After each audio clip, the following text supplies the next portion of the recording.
get Jeremy to record. He's always be onto it. He's already recording. Fantastic. We've got our screens coming somewhere, wherever they are. It's awesome. Righty-ho. So, yes. Welcome on board and great to have you here. Remember that when you're in here, if you've got some questions for us, make sure you throw them in the chat box on the way through. Let us know how things are going. And if you've got those questions, we'll get to those as we go through. At the end, we'll make sure we'll leave some time for you at the other end as well. Welcome back for those who are here for a second time, and welcome for those who are here for the first time. It's great to have you here. We're going to introduce ourselves very shortly. We will. And we're going to get underway now. Okie Awesome. dokie. So we are going to, where is it? You do those ones. Alrighty. So what we're looking at today is this whole concept about resilience. Now, I'm sure you have your own perceptions of what resilience is. What we want to do is now take it next level and go, we're talking about authentic resilience. So when we do this, what we just want to know is just let us know. You can wave a hand, you can throw a yes in the chat box. Is just let us know, have you read anything about resilience before? Or do you know what it means? Do you know what the idea of resilience means? If you've read something about resilience before, or you know what resilience is about, just chuck a yes or a wave, and then we know that we're all kind of getting on the same track. Because when we talk about this, yes, all right. Now the deal is, we're going to take you next level, because that's the only thing that we want to do, is keep going next level. Awesome. People have got some ideas about what it is. We're going next level, authentic resilience. Now, when we talk about authentic resilience is about bouncing forward, not just bouncing back, right? And so this is the difference of where we are going to today. Now, when we talk about this, sometimes resilience can actually be those times when we're going to grow the most. So on the other side of resilience, the reason we need resilience is when something adverse happens. We have a setback. We have that time when it's like, holy crap. Okay. Now, the thing about that is sometimes those are the times that we need in life. Sometimes we need the kick in the pants. Sometimes we need to hit that rock bottom. Sometimes we do need to have that time of going through the hard stuff, the tough stuff, the challenging stuff, the trauma, the horrible things, whatever it might be that pulls you down. Because you know what? On the other side of that is the awesomeness. Yes. And it's not that we want to have that happen to us, but knowing that can also help us come out the other side of it. And so that's why we talk about bouncing forward, not just bouncing back. Alrighty. So our plan of action for today. So when we go through this, what we want to do is the easiest, quickest way for you to get resilience into your life. And we're talking about authentic resilience, that ability to bounce forward, which we'll chat about more in a minute, is to have those short, sharp strategies that you can implement straight away. We're not talking about when you're having to sit down and read stuff for hours and hours and hours and go through things. It's that ability to go, you know what? Give me some strategies that I can use now. Yes. And that's what we do. By the end of this, vital. Or even halfway through this, you'll have 3 or 4 strategies up your sleeve that you can pull out straight away. And that's what we're talking about here, is those short, sharp strategies that you can implement straight away. So we're going to identify, have a look and see what people's responses are to adversity, because we need to know what we're dealing with to then be able to put the right plan in place. We're going to go through a 4-step resilience method.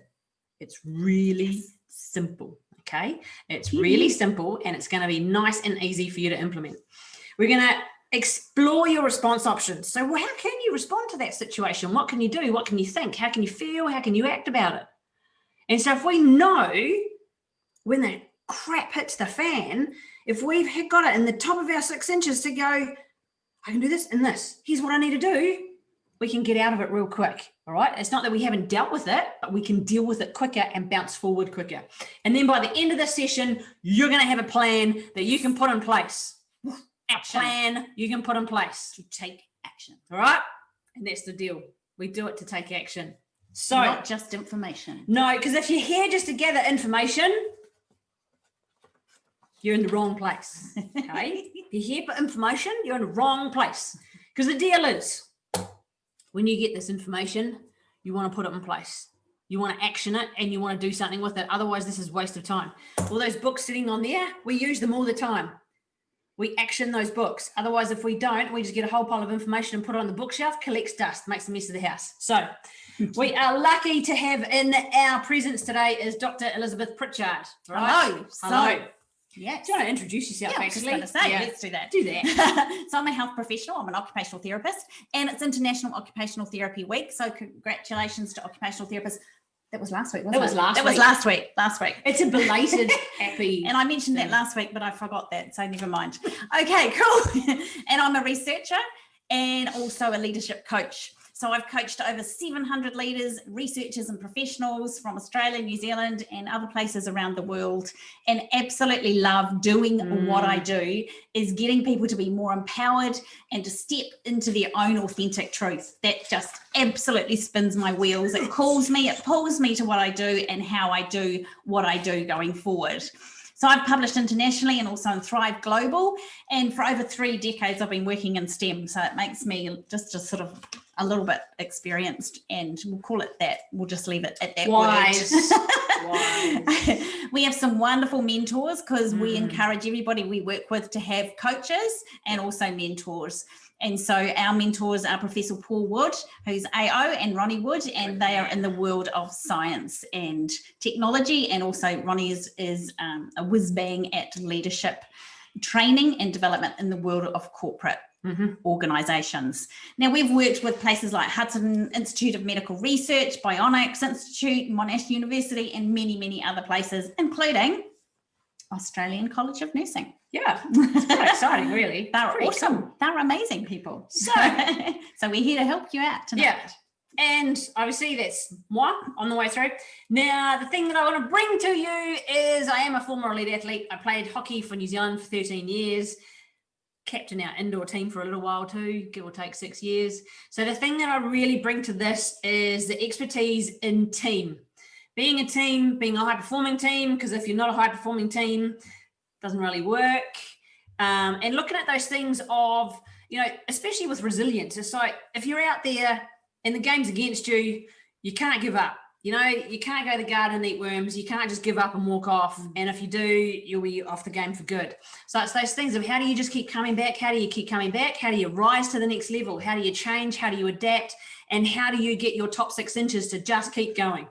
Yeah. All right. And on the side of that, one of the best games I ever played, I played in goal. And one of the best games I ever played, we lost 13-0. Just saying, right? So it would have been 113 if I hadn't played so well. So it's these kinds of things to look at. Managed National Program in Exercise Science and Sports Psychology in Wellington, New Zealand. Also, Professor Paul Wood and Ronnie Wood is my mentor as well.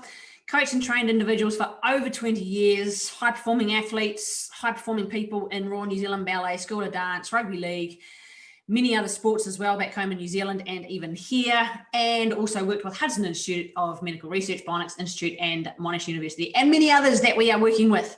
So it's really exciting to be able to get in there and get amongst it and keep learning ourselves, but also express that to the people that we work with as well. So this is the thing, is that from here is going, you know what, to make it in these spaces, we have to be resilient too, and we have to keep being resilient. So it's the thing, there's never a time where resilience is not the deal, okay? Resilience is the thing where you've got to keep going.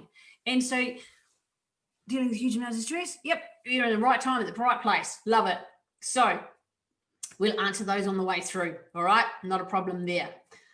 Gonna jump onto the next slide while you're doing that. Cool. Go. That's not that we haven't forgotten anything there. So we just want to give you a heads up. All right, we get a little bit excited, as you can probably tell. We might get a bit animated, and that's all good.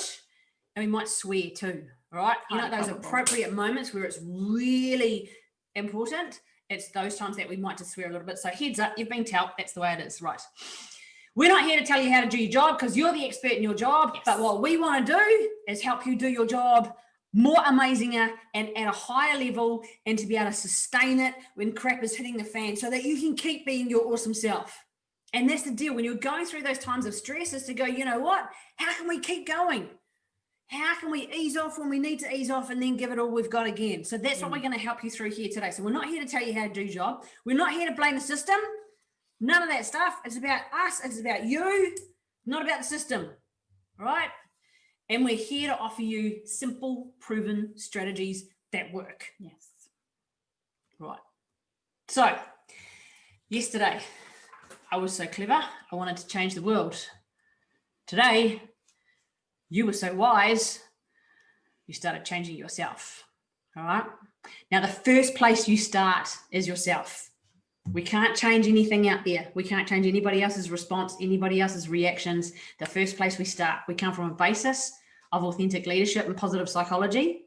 And when we come from a basis of authentic leadership and positive psychology, we start with ourselves. The first place we start is we lead ourselves, and then we lead others.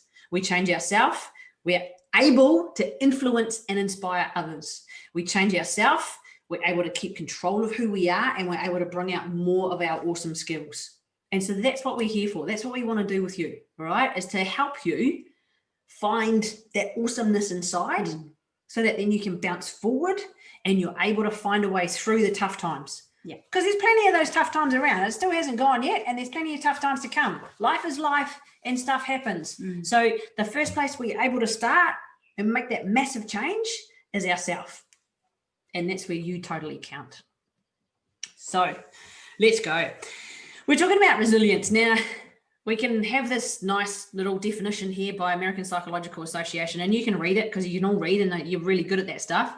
The key thing I want to point out here is that first word, adaptation in the face of adversity, trauma, tragedy, threat, or stress. Adaptation.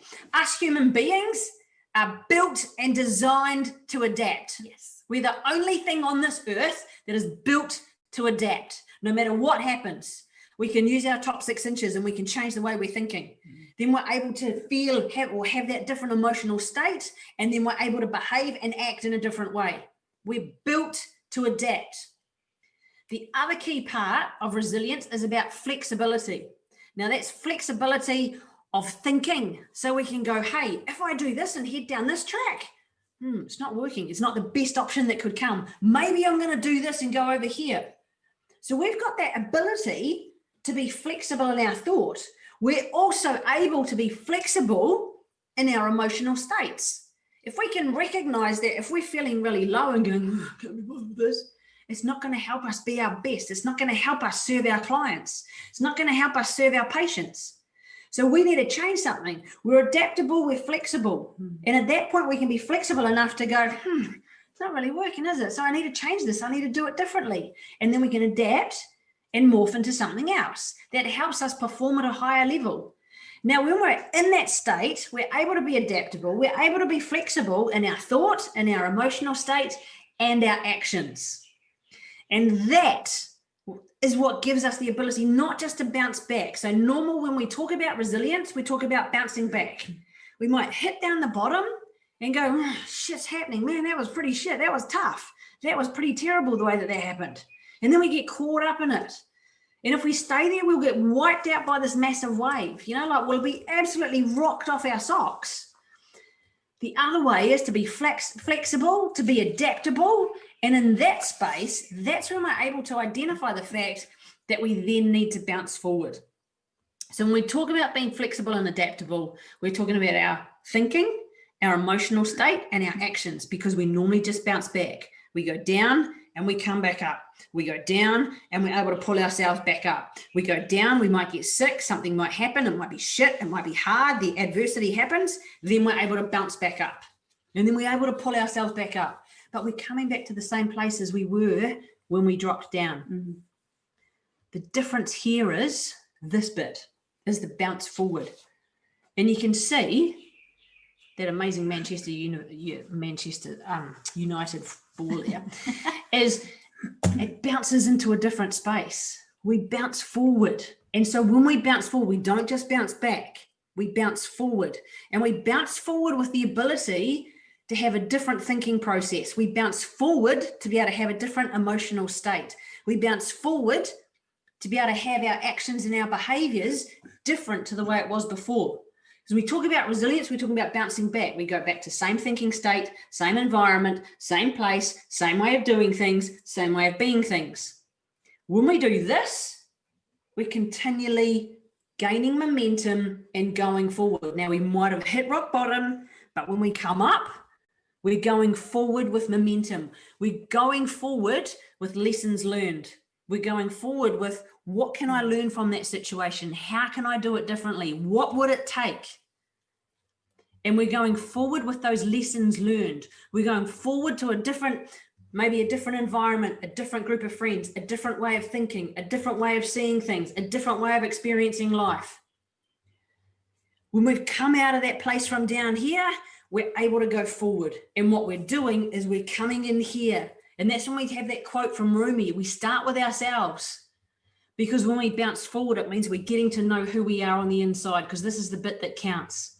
This is the only bit we can change. We can't change anything out there. We can only change this here. And that's where we're adaptable and flexible, but we're adaptable and flexible to be able to bounce forward. Now, this is where we can identify the fact that things are temporary, local, changeable. It's short, it's temporary, it's not going to last forever. It's local, it is that one part of life, and it is changeable because we can change the way we think about it. So when we're able to bounce forward, temporary, local, changeable is what we're after in this space. And I'll come back to that a little bit later. Yes. So that's exciting to recognize that we can come back to a different place, because we're not coming back, we're going forward. And that's really exciting to be able to recognize that we can actually do this. So we're going to take you through how you can do that. But first, we're just going to look at opening up that understanding that we have about ourselves and how we respond to adversity. Because the adverse situation can be either short-term or it can be accumulative. Now, many of you, and we've already got a question in the question box, which is awesome, which we'll look at. We will hope we should be able to answer that on the way through, but we'll come back to it at the end and make sure what we have as well. So pop questions in your question box along the way. If they crop up, that's absolutely awesome. And so it's really important to recognize our response, our own personal response. What is my response to adverse situations? What is my response to shit hitting fan? What is my response to accumulative drain and pressures, which we've all experienced over the last year, particularly? But I guarantee that there were other times before that in all of our different stages of life, as a child, as a young person, as a teenager, in our 20s, in our 30s, in our 40s, whatever age, whatever decade you've been through, I guarantee that there's been some adverse situations along the way. Am I right? You're right. I think I'm right on that one. And sometimes they might be this big, sometimes they might be this big, sometimes they might be like a massive bam. And when we have these massive bams, we're usually able to engage and get involved with what we do and have this incredible response because we have to. It's like if somebody suddenly is involved in a car accident, we all have to go into crisis survival mode, because we're actually going, oh my gosh, who's going to pick up the kids from school, and who's going to do this, and what's going to happen here, and I have to get to the hospital, and who's going to, and we just get into that mode. So often it's easier when something big happens than when lots of little things build up over time. But the principles that we're going to share with you in the 4-step method is useful in any of those situations and both of those situations. So let's look at what is adversity. So I'm going to get you to type in the chat box here and do a little bit of interaction and some answers. So I want to understand and identify what are some examples for you of adversity. So what are some examples for you? Type in the chat box. What are some examples that have happened in the last 7 days, in the last 2 weeks, 3 weeks, 4 weeks, over the last 7 months? What are some examples of adversity for you? Because when we recognize what they are, and we recognize if they're sort of acute or if they're longitudinal and a little bit more chronic, then we can be more self-aware of what's happening. We can recognize our response, which we're going to go into very shortly, and then we can come back to putting in place the 4-step method so that we can bounce forward regardless of what's happening and what level of adversity we are experiencing. So here we go. Facing cancer diagnosis, illness in family, sudden family death, workplace bullying, excessive work demands, losing job, finishing your final undergrad years, nursing studies. So that's impacting financial, placements, emotional, mental and emotional stress, downtime, losing your job, code blues, code greys, code blacks, yep, met calls, yep. illness in the family, Losing mobility, physical struggle, health struggles, communication and relationship struggles, money struggles, not getting a salary review. Yeah, I hear you. Disconnected from family and friends. Many examples of adversity. And as I said before, some of these are like bam, and some of them are and they build up over time. And so recognizing that what they are within our lives is one thing. So remember what Christine said already twice. We cannot control the situation because it's external to us. But what we can control is our response. Absolutely, totally, 100%. We can control our response. Now, you may think that you have no choice when something bam happens, but we do.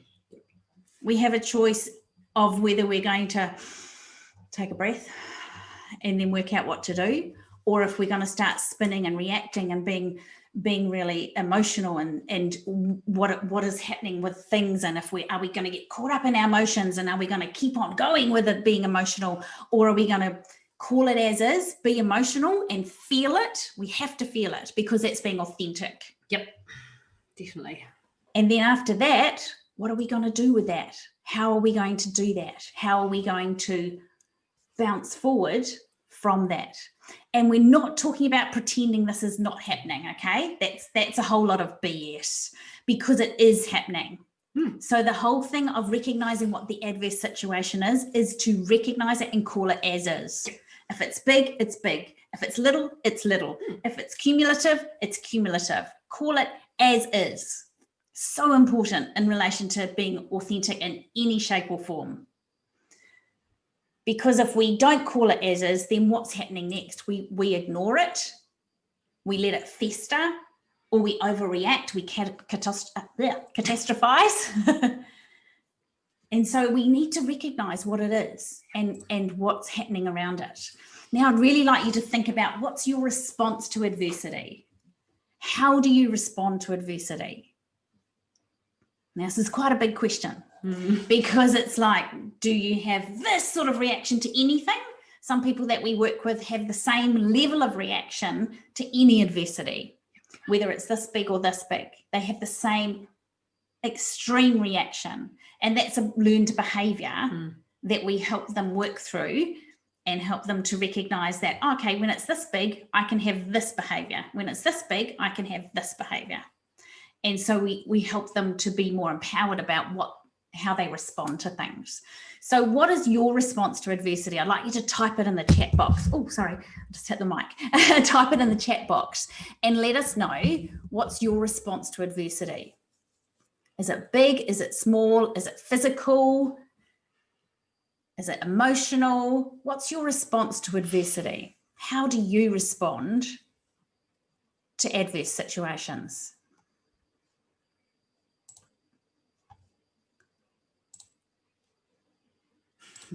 And this is where this lovely computer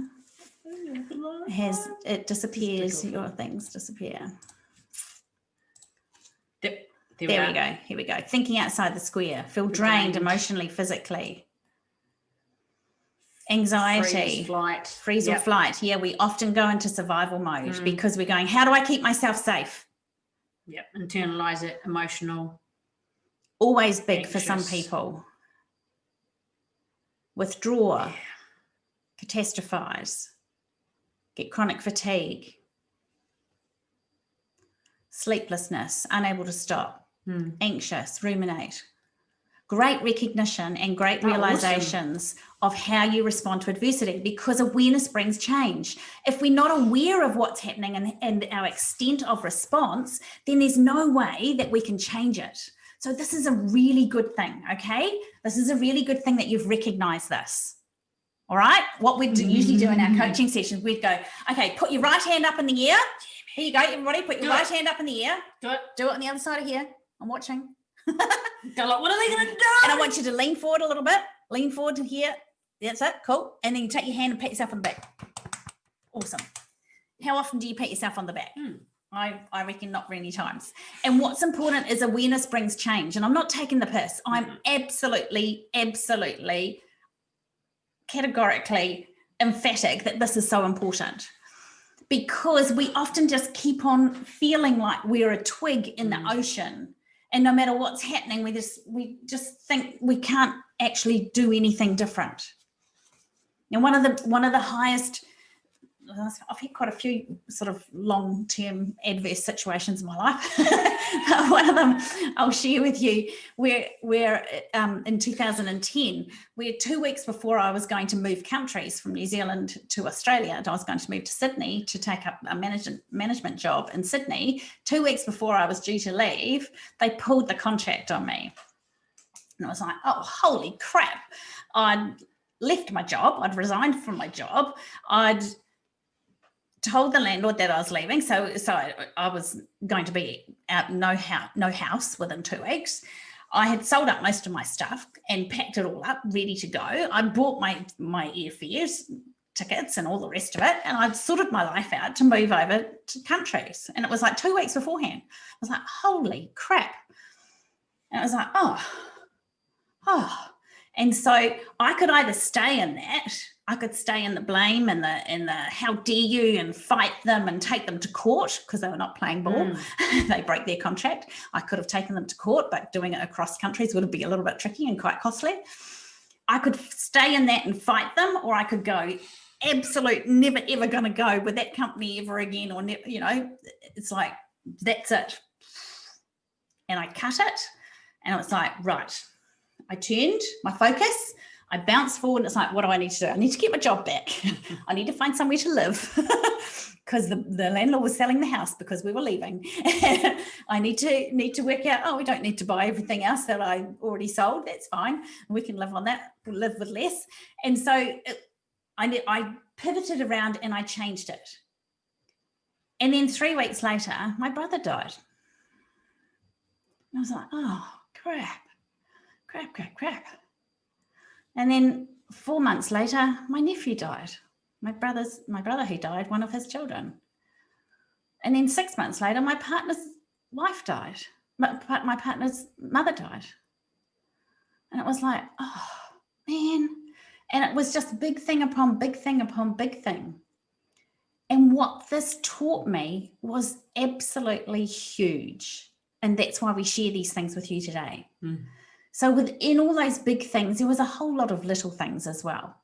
It was like, I only had like 2 weeks left, and I had to go and find somewhere to live, and everywhere that was on the market was crap and blah, blah, blah. And I wasn't going to go and live with my family and blah, blah, all those things. And it's like, I could either sit in the turmoil and the stress of it and wind myself up and get carried away with all of that negative stuff, or I could acknowledge it and go, this is absolute shit. It was absolute total shit that this company did this to me. However, what am I going to do about it? How can I make this work? How can I look after myself and what I need to do and my family, and do what I need to do going forward? And so every step of the way, you can do that on a daily basis, on a weekly basis. And our 4-step method, you can instigate that on a daily basis, a minute here, 2 minutes there, 5 minutes there. That's why it's so wonderful to be able to share this with you, because when you're in the middle of all of this pressure with what you're doing and what you're dealing with, you can instigate these things in a minute here, 30 seconds there, 3 minutes there. How cool is that? Okie dokie. So from here, let's have a wee look at this. Now, again, we are just looking at our response, because awareness brings change. When we are aware of our responses, we can then hone them. We can then shift our focus. We can tweak things a little bit. We can look at, what are the lessons that I've learned? Like Christine was talking about before. What are the lessons I've learned? Oh, that environment didn't quite work for me. So maybe I'll shift to that environment, or I'll tweak that environment. It gives us so much more, what's the word? Depth, ability, options, capability, depth, opportunities. It gives us so much more, because we're looking at it from that perspective, rather than getting caught in that vortex and letting it keep going and stirring and stirring and stirring and stirring. And we're not allowing all of our energy to be in there. Remember, we've recognized it, we've called it as is, we've felt the pain. So we're not negating that at all. And then we've gone, okay, how can I tweak? How can I refocus? How can I shift the mast a little bit? How can I steer the boat a little bit further over that way so I can begin to bounce forward?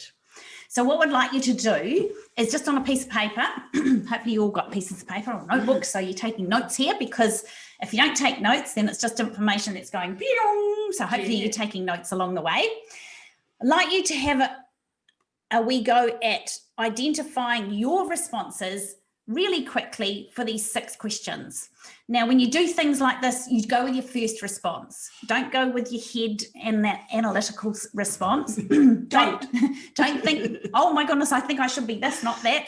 Just go, I tend to bounce back quickly after hard times. Is it this, or this? It's this. Bam, tick, next. Okay, so go through these 6 questions. I'll give you 30 seconds. Yep. 30 seconds to do these 6 questions. Jot them answers down in your notebooks, and we will come back in 25 seconds. Oh, okay. Are you going to count? Here we go. We'll put timer on. Now you got even longer.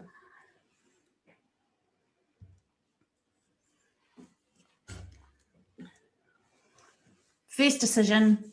Don't analyze it. Don't critique it. Don't judge your answers. Just answer it. Just answer it for yourself. Boom, boom, boom, boom, boom. Awesome. And there's people going, can you be quiet, because I can't read while you're doing this. It's annoying me. And now I'm getting really stressed out. Okay, cool. Let us know how you're done. Let us know in the chat box. Give us a chitty chatty. Let us know. Are we done? Awesome. Cool. Yes. Yes. Cool. Awesome. Okay, so the next page, I am going to give you the scoring, and you'll need to do a little bit of addition, but it's really simple, so that's okay. Hang in there, hang in there. Now, before I do that, I want to put this out there, and I want to set the context. This is about self-awareness. Okay, this is not about blame. This is not about judgment. This is not about comparison. This is not about, oh, holy shit, I'm just so crap and la, la, la, la. This is not about this, okay? This is the brief resilience scale to look at your response to adversity. Because when we know what our normal natural response is, then we can change it. Okay, so it's a good thing. See this as a learning opportunity about yourself, not as something that's big, tough, hard, or anything else. All right, so here you go.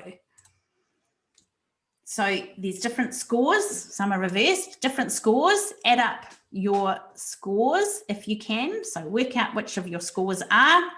Add the whole 6 scores together.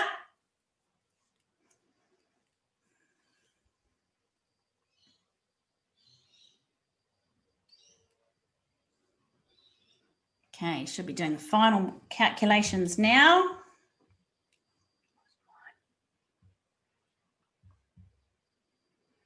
And then I'll show you the norms that have come through from Ohio State University. You add up your scores and you divide by 6, so you get the norm.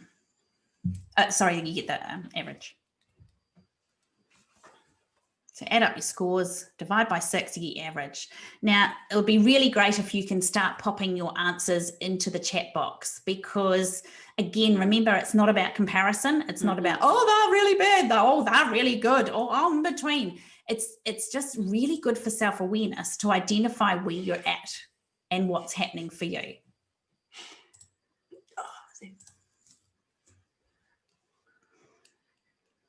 Two. Cool. So we've got twos, point something, 4s, 3s, 4s, 2.8s, 3.1s.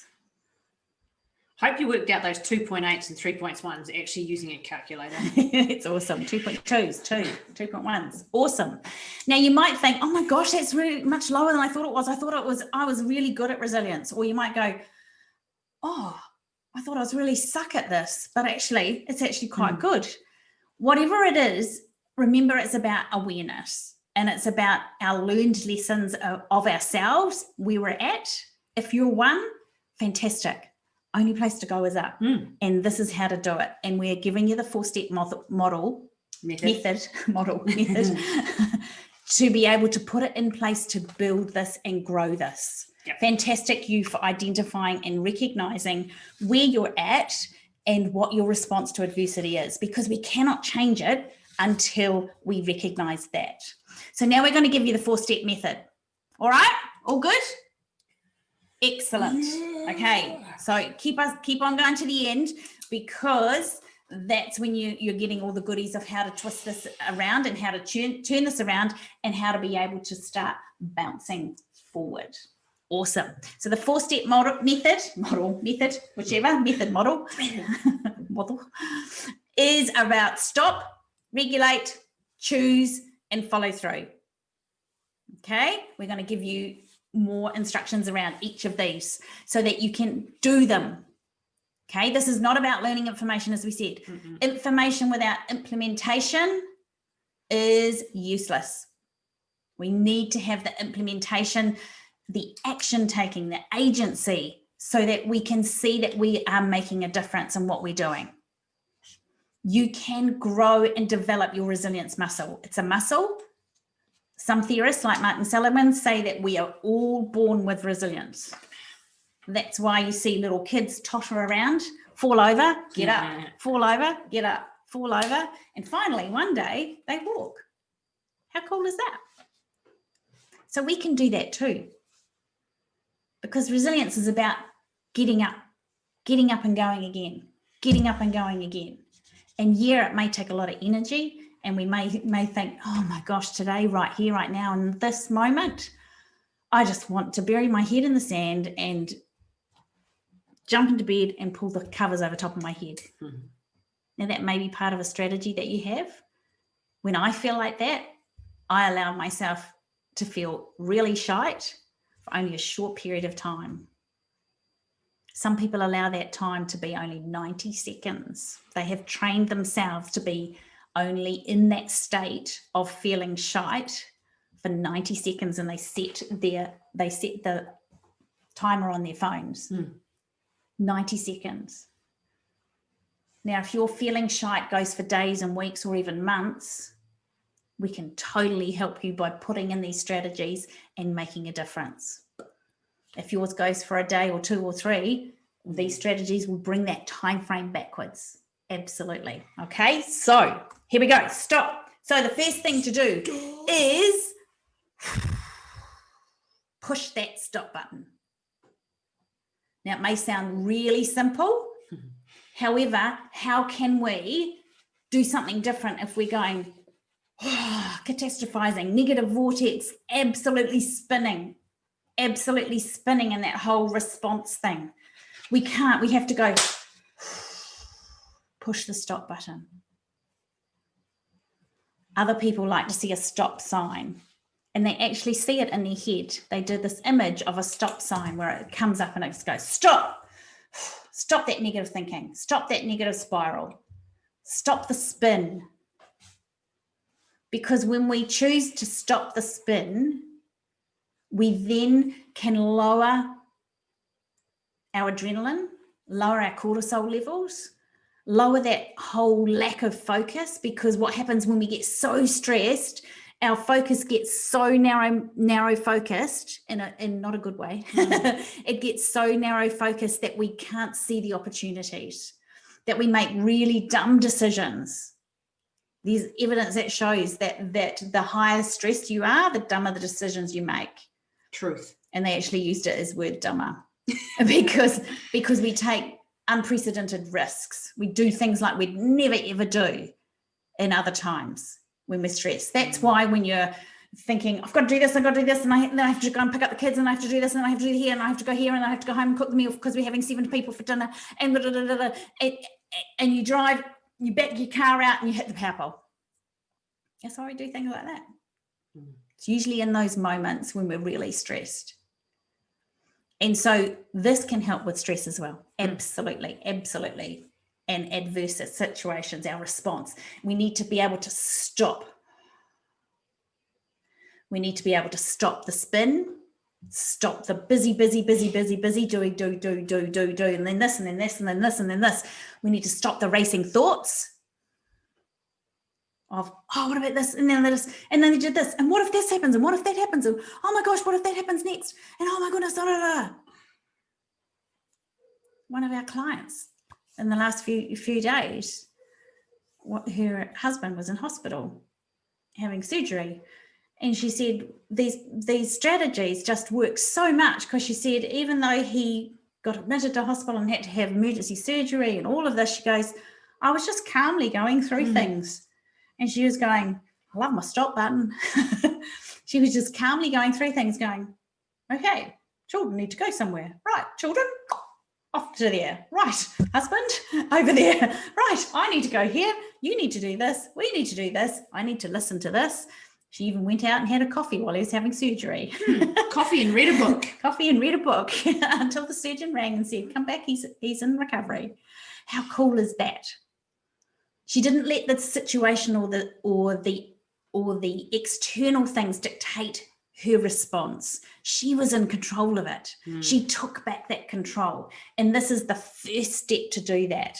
It's being able to push that stop button. She goes, oh, I love that stop button. I push that stop button so often. And now she doesn't really need to, because she knows how to glide rather than going, ha, ha, ha. It evens out the highs and lows. We push the stop button, we open up, and we go from there.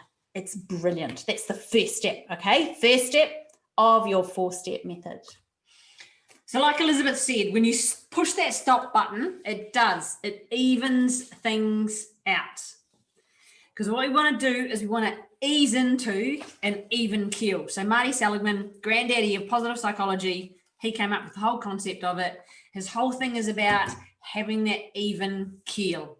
So we're not having the high highs and we're not having the low lows. So if you think we can expand the screen from the top to the bottom, sometimes we do that. And some of you were saying that before, that you have like catastrophizing thoughts that happen. It's like you spin out of control. You have these massive highs and then you have these massive lows. And it's like, dude, imagine what that's doing to us mentally, emotionally, physically. It's impacting our performance. When we're hitting those high highs, are we spinning out? We're in the low lows and we're no use to anyone, not even ourselves. So what we want to do is we want to even out the peaks and the troughs, because when we do that, we're taking back our control. Yes. And this is that point when the thing that you say to yourself, when you get to here in your step number 2 of this 4-step method, is you say to yourself, how can I regain control? How can I regain control? Because it's about you. Now you are taking back control so that you've got the ability to have a thought process, because then when you go into whatever you're thinking about, you're able to then impact how you feel, and then you're able to impact how you act. Now what we're doing is that we're pulling the high highs down and we're bringing the low lows up.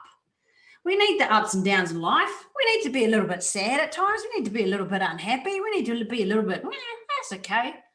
And then there's those other times when we race off and we're so excited about stuff and we're like, yeah, this is freaking awesome. This is amazing. Yes. And we get excited. And that's really cool. But we don't have those manic highs. You know, the out of control manic highs. We don't have those. You don't need to. Know that you're excited because you're able to tap into that because you're understanding yourself and you're taking back control of who you are and how you play life. And when you do that, you're able to not worry about the external stuff. You're able to come back in here and go, how can I control the controllables? Because you controlling the controllables is your top 6 inches. Because when you control the way you think, you control the way you feel, and you control the way you act. And that's how you do it. And now it is that simple. It is. Because the second part of this is to be able to regulate things so that you're able to get through life. You're able to thrive.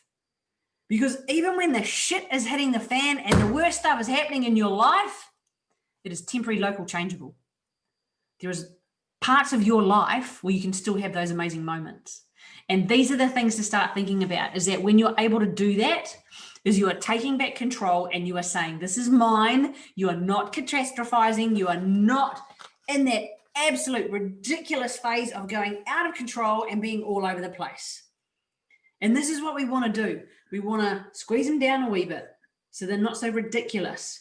Because if you think about it, those times when you've had lots of pressure, lots of demand, and when you start doing this, and then it pushes and pushes and pushes, and you got shitloads of stuff going on, and you got heaps of stuff happening at work, and then you know that you got things that are going to increase even more, and then you've got more demands coming on you, and you're not sleeping very well, and you're not eating very well, and you're feeling like you've got so much to do, and then you're just going boom, boom, boom, boom, boom, boom.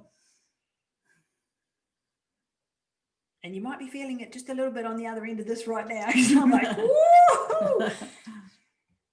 You want to recognize that. And when we're able to do this, how can I regain control? You push the freaking stop button, right? You go, things are going to get out of control. This is ridiculous. Push it. What you've just done, you just pulled it down. Or if you know that you're way down there and you don't want to keep going down, you push that stop button so you don't keep going down. And then you can bring yourself up. And those are the things to think about, because then the next step of this, is that you choose. You choose what you want. You make a decision, right? You've brought yourself back down from the high highs, or you brought yourself up from the low lows and gone, how can I gain control? How can I regain control? And you make a choice and you select a resilient mindset. Now, when we talk about a resilient mindset, is that you start thinking about possibilities and opportunities. How can I? What would it take? And you jump in here. And when you jump inside, it means that you're pulling on who you truly are as your authentic self. Who you truly are on the inside. What are those strengths that you have? And if you're sitting at that point in time going, I don't know what strengths to use right now. I've got no idea. I have no idea. I don't know. What have you got through in the past? Because we've all got stories and we've all been through shit before. Now, some of that may have been really friggin' tough. Pull on that one, because you're still here on the other end of this camera. And we can see you. Whether you know it or not, we know you are there. Yeah. And you've all got stories because you've all been through shit.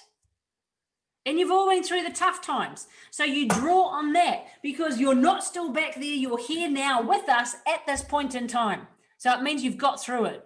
You might not have got through it the way you wanted to. Who cares? Because you're here. What did you learn back there? And yes, I am being harsh about this because you need to disrupt it to be able to keep coming forward. Because you need to choose. And you identify what you learnt back there, because I swear on it, you learnt some good stuff. You either learnt what to do or what not to do.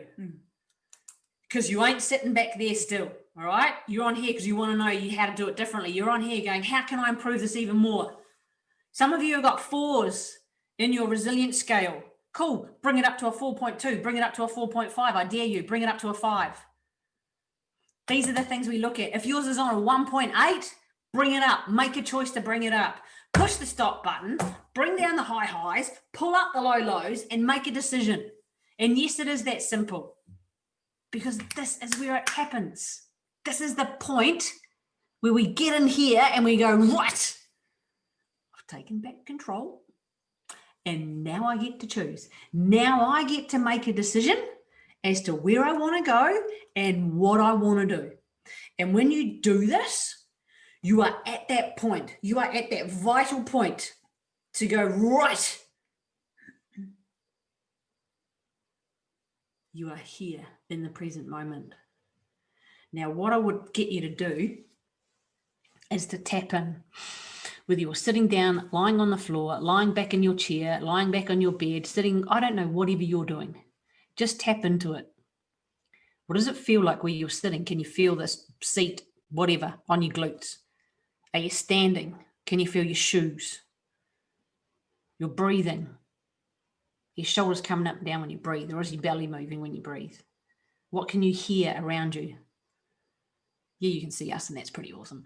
You can hear us too, so that's even more awesomer. Just think about what you're doing right here in this moment in time. Where are you? What's happening for you? Engage your senses. Are you drinking something? Are you eating something? What else can you hear around you? What else can you see around you? And when you come into this present moment, you are at that point then to make the decision. We've pushed the stop button. We've brought the high highs down. We've brought the low lows up. We've got ourselves into this point, and now we get to make a decision because we've gone, I am right here, right now, in this moment. And when you do that, you pause. Now, I don't care what is racing around in your head. I don't care what is going on in your life. You can spare that 10 seconds to go, let's make a decision. What's the best decision for me right here, right now? And then you choose. Because you've learned from everything else that you went through in the past, because you're sitting on the other end of here or standing on the other end of here, and you've got all that goodness behind you, and that's what's got you to this point right here, right now. At that point, I want you to know all of this crap is temporary, local, and changeable. Now, I said it before. It is temporary. It will not last at this intensity forever. You know when sometimes, boom, shit happens. And you're like, and you are on your high. But you know what? It's not going to stay at that intensity with those same racing thoughts through your head at that point in time forever. It is going to change. The other thing that is temporary is what that situation is around you at that point in time. You might be standing in the middle of something. It is going to change. It is not going to last forever at that same intensity for you. It is local. It is only at that one part of your life. Now, if something's happening at work, you've got your home life. You've got your leisure, your sport, your recreation, your times away from work. So we can leave whatever it is at work. And yes, that's simple for me to say. And you go, well, you don't know what it's like. No, I don't. But what I can tell you is that when we use this, it actually is only impacting us in that one place. When you go to have a coffee outside, or you go to have a wine or a water or a sparkling, whatever it is, or go for a run or a walk, you're in a different space. You're in a different place. And we've got the ability to make this changeable. And the only thing that we can initially change it with is our top 6 inches in the way we think about this. Now, I can tell you this, on the 2nd of November in 2016, which was just over 4 years ago exactly, I got a phone call and I answered it right here where I'm sitting. That said, oh, how are you doing? Yep, good. Just had surgery the week before. It's cool. Thought I'd check up on you. I'm like, hey, surgeon's voice sounds different. What's going on? She sounds different. I knew she was going to check up on me, but her voice sounds different. She's like, oh, yeah, we got the pathology results back. And I started to go into one of those high highs. She was like, oh, and yeah, so the results came back from the pathology and you've got endometrial cancer. At that point, I did go into a high. I said a few other swear words that I won't repeat here. Told you we swear, but I'm not going to swear those ones. And I did. And I walked in and out the door, in and out the door, in and out the door. And I was like, right, you know what? I need to take back control. I had stopped. All right. I had walked out the door and I had gone, how do I get control of this? I stopped myself. I was like, what do I need to do here? I need to pull myself back down off that high. And I need to think about what I need to do here. I'm making all these decisions at this point in time to go, what do I do? How do I regain control? What can I do to turn my ears on so I can hear her on the other end of the phone so I know what I need to do next?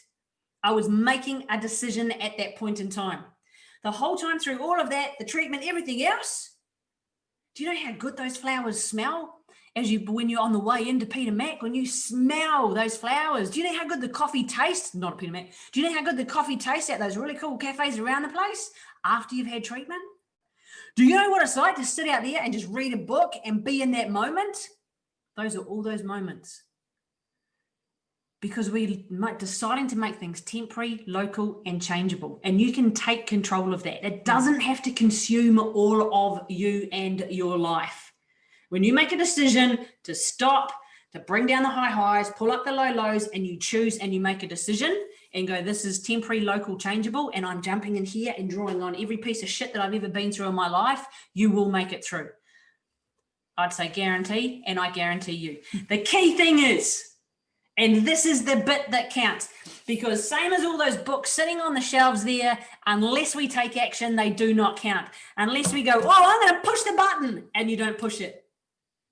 If you go, oh, I need to bring down the high highs, or I know to pull up the low low, oh.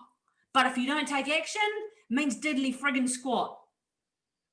If you go, oh, I know I need to make a decision, and if you don't, it means nothing. You've got to take action. You've got to take the action, because when you follow through with the action, you're going to create those tastes of success. And when you have those little tastes of success, when you like go through shit, how awful, and you do something and you have that moment because you're really present and you're like, damn, this is really cool. That's awesome. It starts to fill up your cup. And when you get those tastes of success, it allows you to fill up your cup. Because if your cup gets that empty, you got some serious shit going on. All right. We need to follow through and have those tastes of success. We need to do it consistently. Consistent daily action is the thing that's going to count. You can do all of these, and we've given you all these other little tips as well, and you'll get more. When you do these consistently, these are the things that will pull you back on track. And there's too much of this stuff happens. Too many people, la, la, la, la, la, not enough do. Less chit chat, more do. Less chit chat, more do. Take the action, do the follow through, and you will find that things will go your way. When you're able to push the stop button, pull yourself from the high, pull yourself up from the low, make a decision, and know in your top 6 inches, it is temporary, local, changeable, and you have that power. And then you make it happen. You follow through and you do it and you do it and you do it and you do it and you do it. And I don't care if you get bored doing it. Keep doing it. Do it at a higher level. You want to increase your resilience. You want to be able to bounce forward. These are the things that will help you get there. Less chit chat, more do, because that is the way that you will find that you'll increase that level of resilience. This is the way that you'll find you'll bounce forward instead of just bouncing back. And it doesn't matter how bad that shit gets. If you keep doing these 4 steps, you're going to find it's going to work. And those are the things to keep thinking about. When you get that taste of success, you take your right hand up, you lean forward, and you go friggin' me, good work me. And you be in that moment and you do that. Because those are the things that you really want to start recognizing, is that when you take back control, that is when you start bouncing forward. And that's when you start making those differences in your life. You want resilience to be able to bounce forward. You want to get out of the shit. You want to feel better. Keep doing these. Keep pushing it. Push the stop button. Get yourself to be on that nice even keel. Get yourself to make those decisions and choose, and then whoa, follow through. Absolutely. So now is a time that we're going to help you develop a plan for you before we move into questions. So we do not like just giving information. That is not what we do. We are all about action taking, agency, implementation, because as we said many times, information without implementation is just a waste of everybody's time and useless. So now is a time that we're going to help you to build and plan, build your plan for building your resilience and boosting your resilience so that you can bounce forward. Sound good? Awesome. Cool. Yes, good. Excellent. Okay. So, because this is something that works at home, at work, at play, anywhere. It works when we're feeling this overwhelmed or this stretched. It works whether it's acute or if it's longitudinal chronic. It works every time if you take action on these things, on these 4 things. So what I'm going to get you to do, I want you to write down in your notebooks the answers to these questions, and then I'll get you to pop them in the chat box as well, so that we can pick up if there's anything that we need to address or take even further, because we love to take you to the next level as well if you're getting stuck. Okay, so the first thing is I want you to identify when are you going to stop? When are you going to push that stop button or bring that stop sign up? When are you going to do that? When are you going to stop, breathe, and then check in with yourself? Because that's the other 2 parts to that stop. Stop, breathe, check in. Just takes 10 seconds. Write it down in your notebook first so that you keep a record of it, because this is your commitment to yourself. This is your plan to take action. This is your plan to do it differently tonight, tomorrow, next week, next month, next year. This is where you get to choose to make that decision and follow through with that action. So when are you going to stop, breathe, and check in? Now, think about some of those moments. Is it like when you notice that your breathing has increased to some ridiculous amount? Is it when you've snapped at someone? You want to catch it before then. When is it that you're going to stop, whether you see that stop sign, whether you push that button, and you're going to breathe and check in? At what point do you want to catch yourself? Yeah. So do you feel that sort of physical churning in your stomach? Do you get a headache? Do you get pains in your back? Does your stomach play up? Do you stop eating? Do you overeat? Do you reach for the sugar fixes? What are those moments in your life that you can think about now, because we've just looked at some self-awareness on the way through? What are those moments in your life that you can go, oh, that's when I'm going to push the stop button? Let us know that you've got this. Let us know what you've got in the chat box once you've written it down. It's somewhere in there. There it is. As soon as I realised that the outcome I was expecting is not eventuated, and I notice I'm clamping down, tensing up. Awesome. Okay. So, Catherine, my sort of response to that is also that's awesome, and we're just thinking about bringing it back as well. So it's like, let's not wait till the outcome. So it's like, as you say, as soon as I notice I'm clamping down, so it might be you're grinding your teeth, or you're grinding you're causing some fists to happen, or you're tensing up. That's awesome. So recognize that that's the time that you would stop. When I start feeling panicky and overwhelmed, okay, that's awesome, Alison. Panicky and overwhelmed can be further down the track. So that can be at the high highs or the low lows. So your awareness is about how can you see how can you feel or notice what is the first thing that happens before that. So overwhelm is here. What happens before that? What happens just before that? What happens just before that? Maybe a feeling in your body. It may be a thought in your head, because our thoughts create our feelings, which create our actions. And we either notice our actions first, so what we're doing or our behaviors or what's happening physically, or we notice what's happening in our thoughts. Excellent. So more of you putting it in. When you feel uptight and the workload is getting bigger, not smaller. When you're feeling discomfort, awesome. When you're noticing stress eating. So all of these things, recognize what happens first. So you might notice that, oh my gosh, I've been stress eating for 2 days. So what is the first thing that you might notice? What does the stress eating start to happen? Is it that first time you open that packet of chocolate cookies? Or is it the 10th time you've done blob, blob, blob, blob, blob, and only eaten carbs and sugar for the last 2 days? So think about what's the first thing and work on bringing those things back, because you will get more control over those, and you will have more awareness and more ability to, remember, shift that little rudder, shift the boat, shift your focus so that you can begin to bounce forward. I realize I have a headache and not noticed it. Awesome. So recognize that. So we need to tune in, but we can't tune in when we're going da, da, da, da. So remember the first step, stop.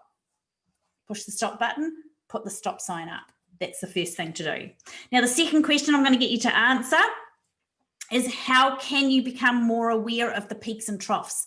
So this leans on quite nicely from what we've just been talking about. So thinking about physical, emotional, or mental. And some of these things that you're identifying are physical, like a headache, physical response.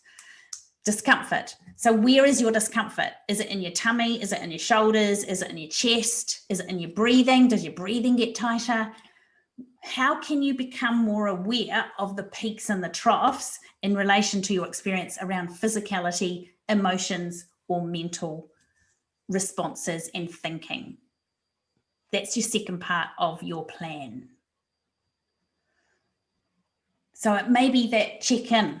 It may be that to start doing this, you check in at morning, noon, and night, and just do that check-in and go, okay, how am I at the moment? If I was to 1 to 10, at scale of 1 to 10, where am I at in a scale of 1 to 10? And if you're the person who feels stress or overwhelm, then it's like, where am I at on my stress scale? Oh my gosh, it's a 9.5. I need to do something now. And then check in and go, am I feeling it somewhere physically? What is my behaviors that I'm doing? Oh yeah, I did eat a lot of sugar today and I've had 7 cups of coffee instead of 2. Or you've hit the alcohol as soon as you walk in the door. What is it that you're doing?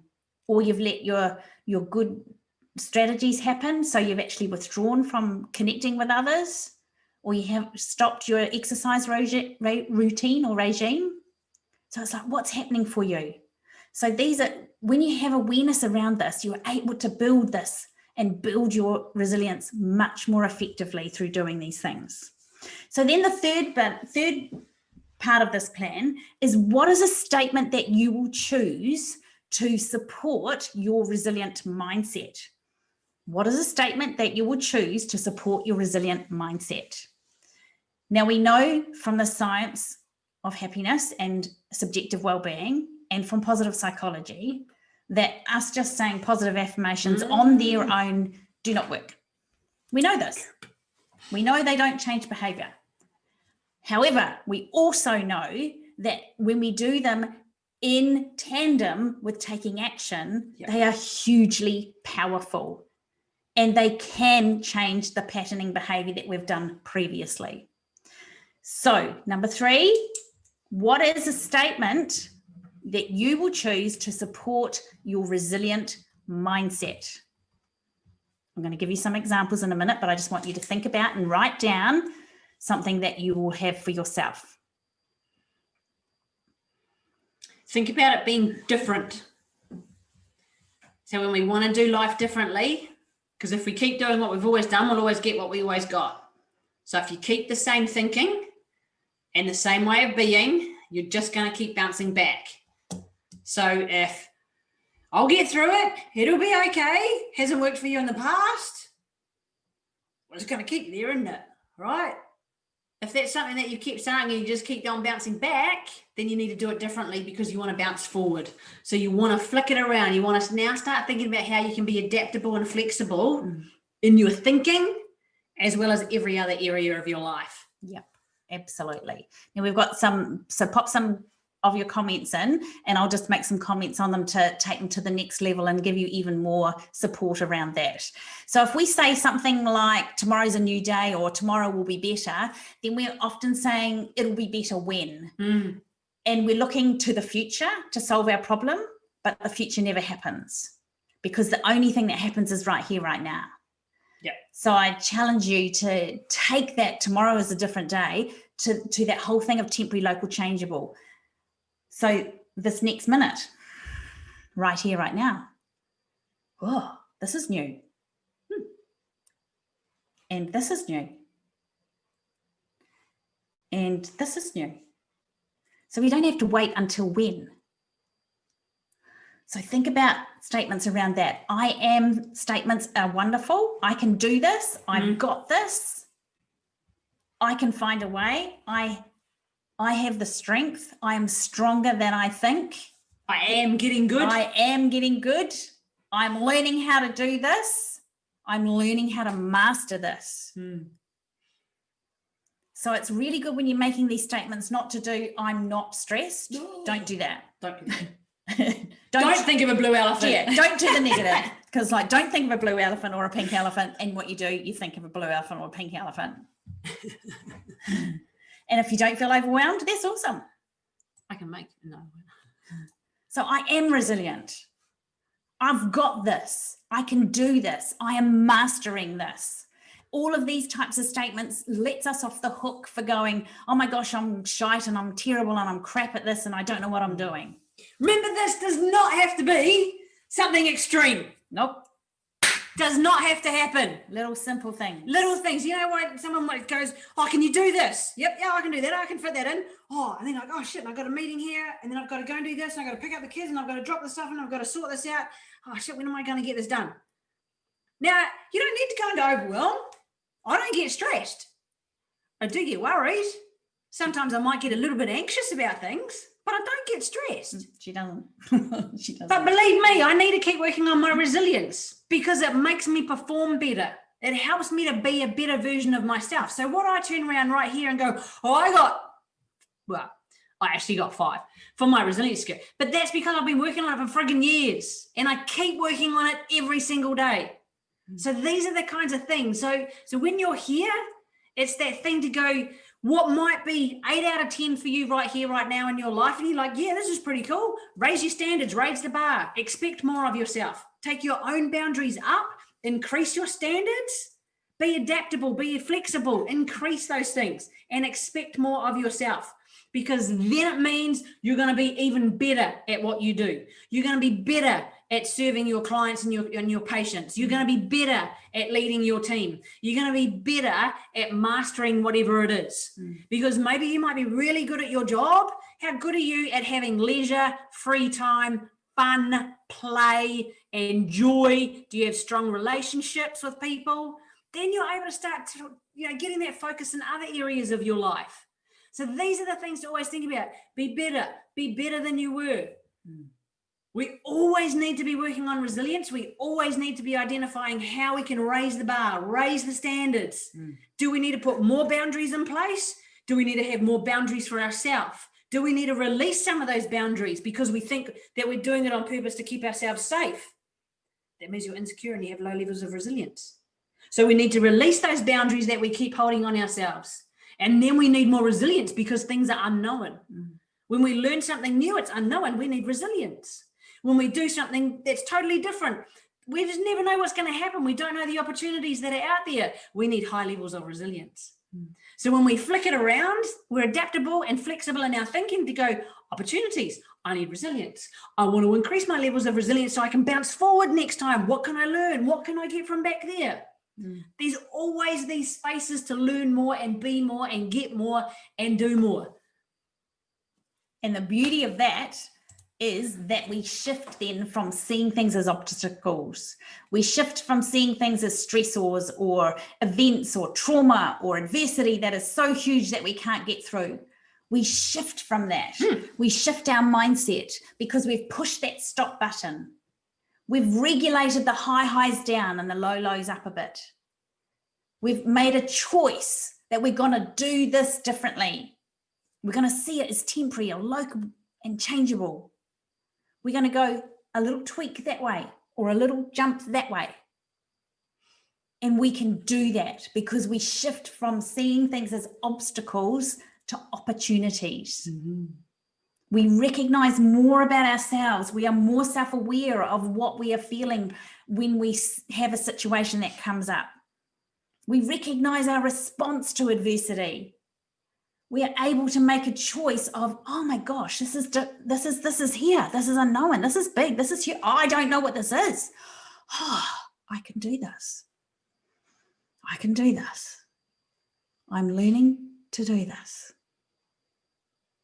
And then we pull on the people that are around us who can help support us and who can help us see that these are opportunities. We give ourselves space to breathe. We give ourselves that moment to check in and go, how can I? What would it take? Imagine if you met each of these moments of adversity, no matter how big or how small, no matter how acute or how chronic.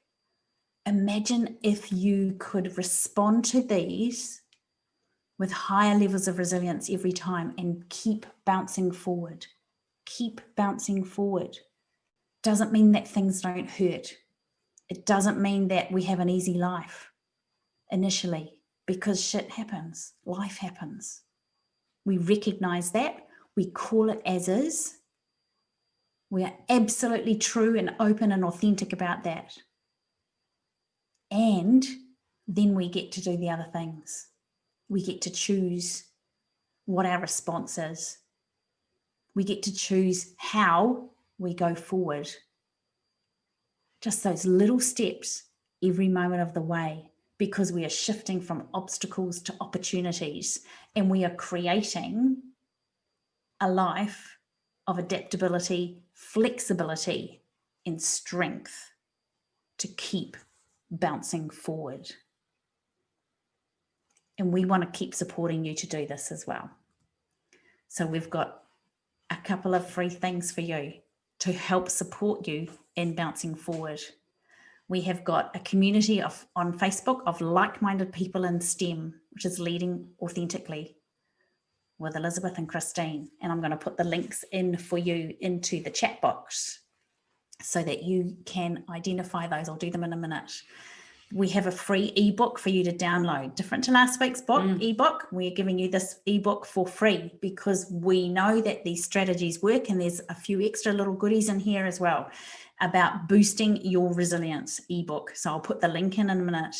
And also for those people who are really struggling with life, who would like a personalized one-on-one coaching session with either Christine or myself, you can book this through the link. You can book this. It's only going to cost you $197 for a coaching session, and we will work on a personalized strategy with you to build your resilience even more to go forward.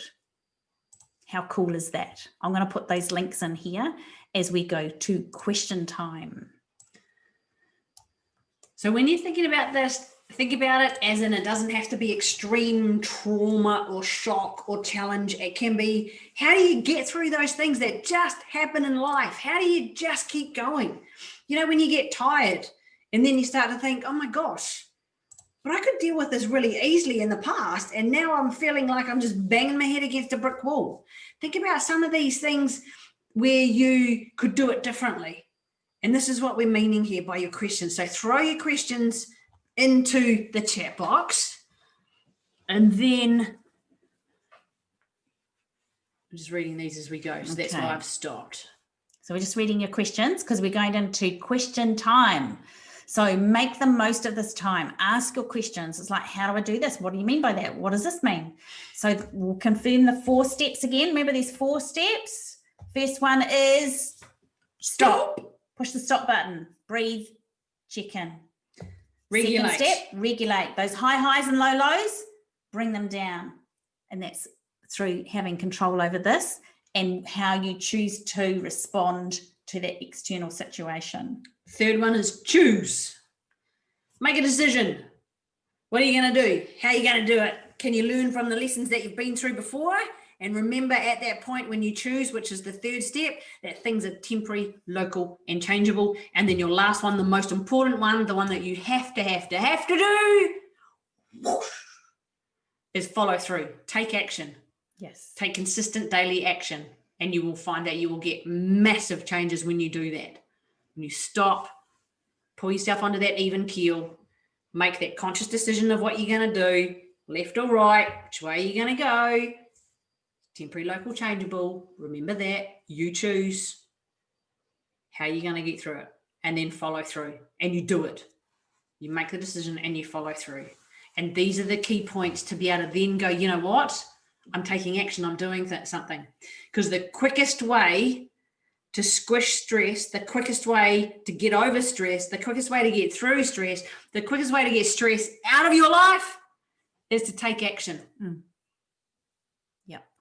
And that links into the other question as well. So any tips on dealing constructively with the stress somebody else is under while I'm dealing with my own stress? Absolutely. Recognize it. Recognize Put it. it out here for both of you. Yes. You have to identify it and put it out there, because otherwise you're dealing with your own conflict of going, I'm really stressed too. Do they not realize how stressed I am? How the hell am I supposed to deal with their stress? How the hell am I supposed to help them out when I'm going through my own shit? You need to put it out here. You need to make it verbalized out in front. Now, you don't need to blame, shame, guilt, none of that. You call it as is, and you go, whoa, I see, I understand, I hear, whatever it is, that you've got a lot that you're going through as well. I've got some stuff that I'm working through. How can we? What would it take? And you just pull back on things. When you're really present, you're able to start seeing things in a different way. And you know, the quick, cool hack for dealing with shit that you're going through yourself is when you actually help someone else out. And it might sound like, what the fuck, seriously? But it's true. One of the easiest things to do is that when you're going through stuff yourself, is you don't give away all of your energy, you don't give away everything that you've got, but you do the little things for other people, because you get that quick feedback and you get that quick hack of the happy chemicals that come back to you because you see the goodness that you've just done in them. Now, you're not doing it to receive. You're doing it with the intention to help that person out. You're doing it to random act of kindness. You're doing it to share something positive for that person with that person. And then the coolest thing is that comes back to you as well. Excellent. And the other thing that you can do when you're under high levels of stress or low levels of feeling really low is there's this over 2 decades of research from Sundar Livermersky,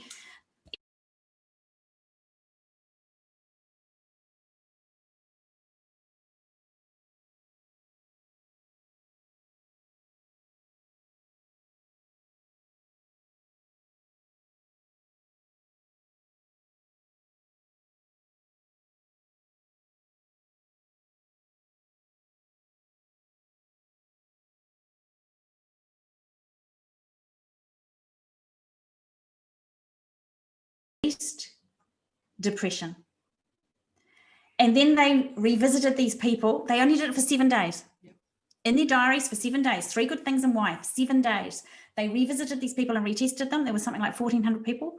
They retested them 6 months later, and they were still way higher. They dropped a little bit, but they were still way higher on their happiness scales than they were at baseline. And they were way higher on happiness, way lower on depression. I was like, I'm going to go right Anxiety and depression. Anxiety and depression. So these things work, absolutely work. Now, there's a question in here about what is the evidence around the base of positive affirmations paired with action. There's a whole lot of research that Mel Robbins has done around how we have repeat patterns of behavior, and we have sort of repeat things in our basal ganglia that we just sort of go, oh yeah, well, I'll do this when, oh yeah, I really should get out of bed and go and exercise, but I really should. I'm so tired. I'm so stressed. I'm so overwhelmed. And how we can flip that around by what we say to ourselves. Because what happens is it comes from basal ganglia around to our prefrontal cortex, and we take action. And so we can do both of those things. I can do this. I've got this. Boom, take action. So those 2 things need to go together. So there's a whole lot of research around that as well. Because remember, you can't just chit chat. You can't go, oh, I want to be King Kong, I want to fly to the moon, oh, I want to win lotto. And yeah, it sounds like I'm taking the piss, but this is what some people do. They just talk, and they don't do. So no, they won't get an outcome. But the key, like Elizabeth said, is we say it and we do it, because then you're creating a pattern. I say it, I do it. I say it, I do it. I say it, I do it. And those are the key things.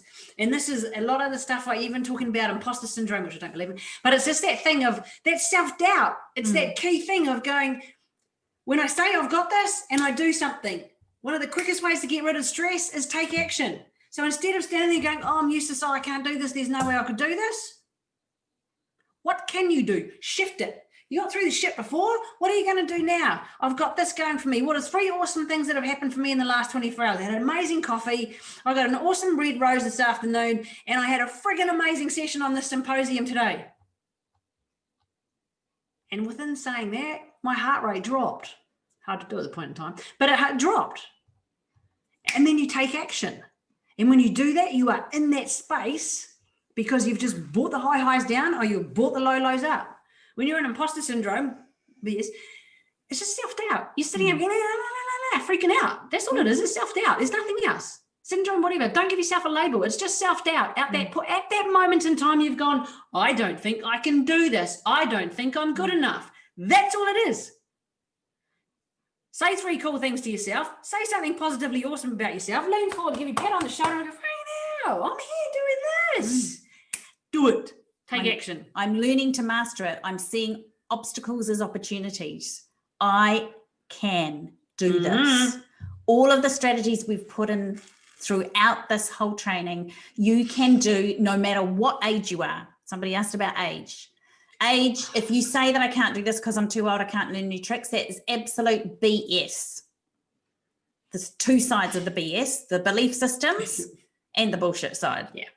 We're actually making an excuse to not take action and make change. There is no reason whatsoever except that we're choosing not to, and we're choosing to stay in our own excuse. That may sound harsh, but it's absolutely true. We can do this at any stage. There's another question. How can you do this in a situation where the crap and adversity is keep on going and continuing? You can absolutely do this. I supported Christine through her diagnosis, surgeries, treatments, her 18, 20 months of recovery. And on those days that were just tough, it might be, let's acknowledge it's really tough and cry together. And then it's like, right, let's get in the car and drive down the road and go and get your treatment. And on the way in, like she said, it was like, oh my gosh, look at that rose. It was beautiful. It was in November. Roses were out. November. I love roses. They're beautiful. And I'd stop and we'd stop and smell the roses and smell the eucalyptus and smell the jasmine. And we'd walk into Peter Mac and we'd have this wonderful little chat with the receptionist, because you go in for treatment every day. It's like you get to know the people and the staff. And we had these wonderful interactions and connections with the other patients in the waiting room, with Johnny and Spiro and all these amazing, amazing people. And you recognize how freaking lucky you are. Because that person over there doesn't actually look like he's going to make it. How lucky you are today, right here, right now. And then you give something to somebody else, like we were saying before. We used to take things in for the other people who are sitting in the waiting room and give them. We were joy germs. We would give them a smile. We would give them a word of encouragement. We sometimes gave them gifts of food to help them out. And it's like, how can I get through this? Yeah, it was absolute shit. It went on for months and months of appointment after appointment, recovery after recovery, shit after shit. We get to choose our response in those moments. Every moment might be for this moment. We get to choose. Next hour, we might be crying. The next hour, we might be giving somebody a meal because we're cooking extra and giving it to our elderly neighbor. We get to choose that. How cool is that? Absolutely, absolutely cool. There is no excuse for not doing this. If we put these things in the way, we are creating obstacles going forward. So we know there's a few questions that we haven't got time to, but it's time to come to an end. And we are really thankful and thank you for being here to learn more about how you can be more adaptable and flexible with your resilience, so that you can build those moments of strength further and further. It's like a muscle. You don't just go to the gym once. No. Well, you might do, but it's never going to build you a 6-pack or those strong legs or get you going to that goal of running 20 Ks. You can't just do it once or twice or 3 times and give up. Resilience is like a muscle. It needs to be worked. It needs to keep on going, because as you do that, you can bounce forward. And there's resources. I've just posted them again. Join our Facebook page. It's a closed, exclusive Facebook page of like-minded people where we give you more strategies and support throughout this time. Download the ebook that we've created for moments like this that run through these things and give you even more.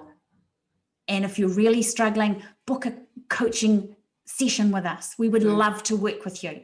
Absolutely love to work with you and identify some things that you can do for being your personal strategy to take it even further if you're really struggling with this. Thank you so much for being here tonight. Thank you so much for doing this, to go into the levels of resilience, to think about things, to get realizations. It takes guts, okay? For you to admit online, as you all did, and go in there and do that brief resilience scale, you're putting yourself out there and you're saying, hey, if you didn't put it out there and you look at it yourself and you go, hey, that's my score, and that's okay. Because there's always room for improvement. And that's the coolest thing about resilience, bouncing forward, is that you can always increase it. Like Elizabeth said, it is a muscle. The more you use it, the stronger it gets. The more you use it, the more adaptable it gets. When you get stretched and you kick in your 4-step method, you get flexible, because we need the flexibility. You can't get strong without being flexible. I know that, all right? Mm-hmm. You got to work on flexibility first before you start working on strength. So it is up to you to choose. The key things tonight is about being flexible and adaptable in your thought. And the key ways to get over it sounds harsh, doesn't it? Is through it. Push that stop button, or see that stop sign on your head, pull down the high highs, bring up the low lows, choose which pathway you're going to go, make the choices, and then whoosh, follow through with the action. Keep being awesome. Go ahead, do something amazing in your life, do something different, get something amazing out of it, and keep idealizing that whole concept of bouncing forward, because that is going to take you to the next level of everything you have in your life. Bye. See you people. Next time. Be awesome.